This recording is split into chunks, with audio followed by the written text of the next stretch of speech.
Tapi sebelum itu, saya nak kongsikan berkenaan dengan Belanjawanku. Apa sebenarnya dalam aplikasi Belanjawanku ini dan bagaimana ianya sebenarnya dapat membantu dalam kita menguruskan keuangan. Okey, saya bagi contoh di mana ini merupakan kajian dan juga dari segi panduan perbelanjaan minimum yang boleh dilakukan oleh rakyat Malaysia mengikut lokaliti negeri masing-masing yang dilakukan oleh kajian oleh Universiti Malaya dengan pembangunan aplikasi ini dengan anda menetapkan sebagai contoh pendapatan isi rumah, kategori isi rumah, perbelanjaan-perbelanjaan yang anda lakukan.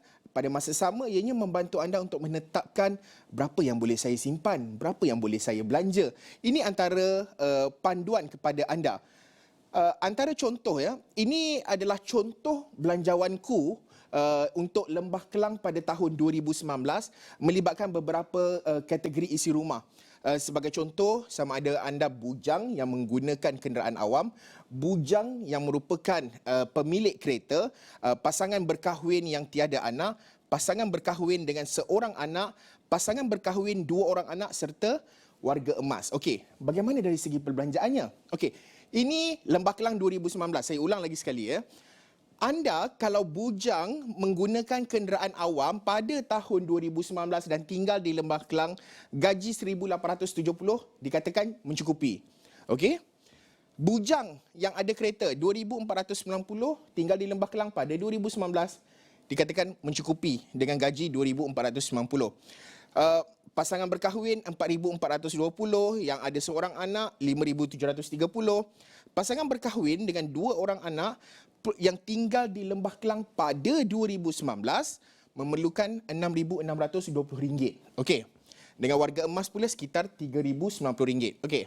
Ada beberapa contoh yang boleh kita telitikan kerana dalam Belanjawanku ini melihat kepada beberapa perkara, termasuklah dari segi makanan, tempat tinggal kita, pengangkutan, kesihatan, perbelanjaan lain-lain, penjagaan anak dan sebagainya. Dan ini sebenarnya akan menentukan gaji anda ini berapa banyak nak disalurkan kepada kategori-kategori perbelanjaan ini. Okey. Berapa anggaran perbelanjaan? Okey, ini cukup menarik sekali untuk kita telitikan.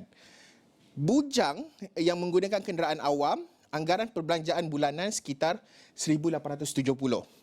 Dengan pecahannya, makanan RM550, tempat tinggal sekitar RM300, kesihatan, pengangkutan, ini 2019 Lembah Kelang. Saya ulang lagi sekali, 2019 di Lembah Kelang. Okey, bagi kita telitikan pula yang ada kereta. Macam mana pula bagi bujang yang ada kereta? Okey, kalau kita lihat individu bujang yang ada kereta sebenarnya memerlukan perbelanjaan sekitar ataupun gaji yang perbelanjaan anggaran perbelanjaan setiap bulan ya RM2,490. Ini termasuklah dengan ada simpanan sekitar RM250. Okey. Makanan kalau nak diikutkan sekitar dalam RM550 sebulan. Lain-lain perbelanjaan, sosial RM150, penjagaan diri RM70 macam tu. Okey, ini pasangan tiada anak. Saya nak bawa anda untuk meneliti kepada kepada pasangan berkahwin dua orang anak.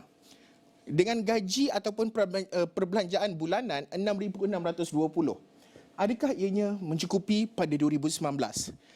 Anggaran perbelanjaan ini dengan mempunyai simpanan RM400 setiap bulan dikatakan mencukupi pada tahun 2019.